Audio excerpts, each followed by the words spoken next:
More wouldn't help me right now. Money? Unnecessary. What I needed was long-term investment. Sponsor my guild, I said. Charlotte raised an eyebrow. I leaned forward. I don't need immediate rewards. But when I get stronger, when my guild reaches gold grade, I'll ask for something then. A beat of silence. Then Charlotte grinned. Interesting. She tapped her fingers against the armrest, considering. Then, finally, she nodded. All right. You have a deal. She tilted her head slightly. Are you sure that's all you want? I smirked. I don't really need an artifact. Charlotte sighed, stretching her arms as if rolling the weight of responsibility off her shoulders. All right, she said. Anyway, since the Tower of Magic took considerable damage, we need time to recover. We can't host you anymore. I raised a brow. Are you kicking me out? Charlotte smirked. Not at all. But you're not part of the tower. While you are my disciple, you're not obligated to stay and help with repairs, especially after everything you've already done during the attack. I nodded. That made sense. Even though I wouldn't have minded helping, my real focus had to be elsewhere now. Feel free to stay if you want, Charlotte added, her tone lighter, but as of now, your training here is officially over, at least for the summer break. I got up and bowed slightly. Thank you, Archmage Charlotte. Charlotte smiled, then turned on her heel and left the room. I barely had a second to process everything before the door opened again. Rose stepped in. She wasn't in her usual tower robes. Instead, she wore something simpler, an elegant yet casual outfit that suited her too well. She smiled at me, brushing a lock of red hair behind her ear. Hey. Hey, Rose, I greeted her with a nod. She hesitated for a moment. Then, without warning, she knelt. My breath caught. She reached out, took my hand, and gently pressed it against her cheek. Her brown eyes locked onto mine, unblinking, unwavering. I love you. 3 words. Soft. Quiet. But they hit me harder than any spell ever could. She said it again, slower this time. I love you so much. I felt my chest tighten.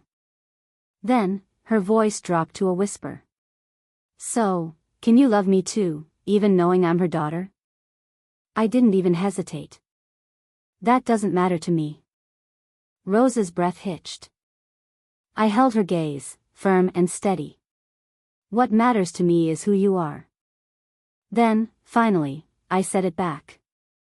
I love you too. Rose smiled. A real, radiant smile that made her entire face light up. Good answer, she murmured. Then she leaned in and kissed me. Her lips were warm, soft, fierce, the kind of kiss that left no room for uncertainty, no room for hesitation. She pulled away slightly, a teasing glint in her eyes. In her free hand, a blue rose materialized, petals shimmering with the soft glow of her gift. This is for you, she said, tucking it behind my ear. I raised an eyebrow. Don't I look weird? She giggled, shaking her head. No. You look cute. I sighed. Not sure how I feel about that. Before I could complain further, the door opened again. Cecilia stood in the doorway, arms crossed, golden eyes sharp. She looked between us, raising a brow. Oh. Are we handing out kisses today?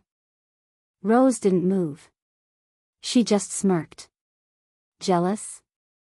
Cecilia scoffed, stepping into the room with measured grace. Jealous?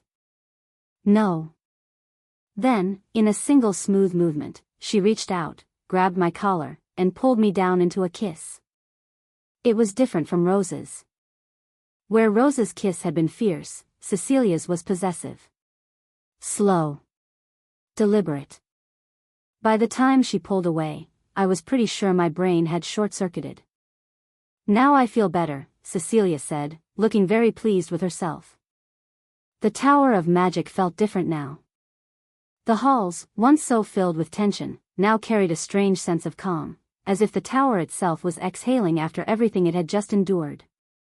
We stood at the entrance, the sky above clear and bright, the air crisp with the scent of magic still lingering in the air.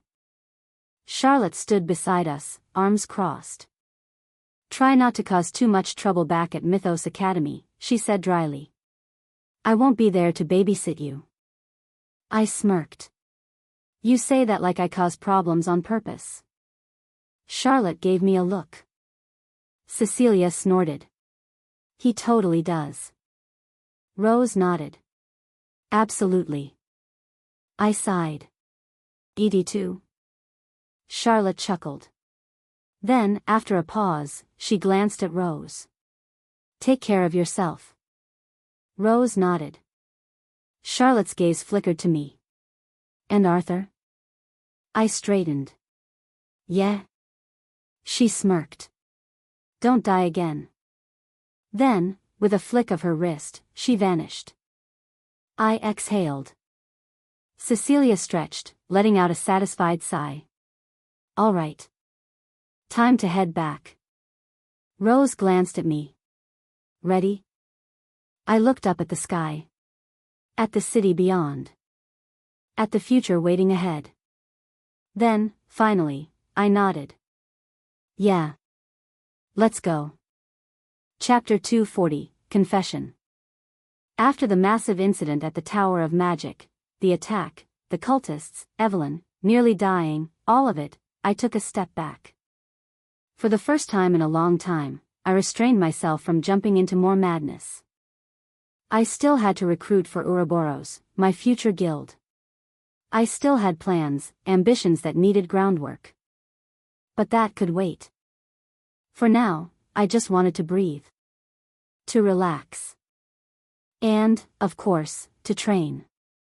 Summer break passed in a blur of quiet days and steady growth. The one event I couldn't avoid, however, was Seraphina's Sweet 16 at Mount Hua sect.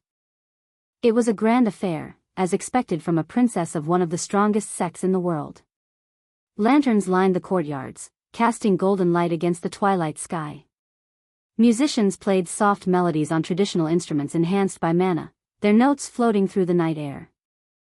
And, of course, all four of them were there. Rose. Cecilia. Rachel. And Seraphina, the birthday girl. All of them had gathered in one place. And as the night stretched on, as laughter and conversations blurred into something almost too perfect, I realized. It was time. I couldn't delay it any longer. I needed to confess. To all four of them.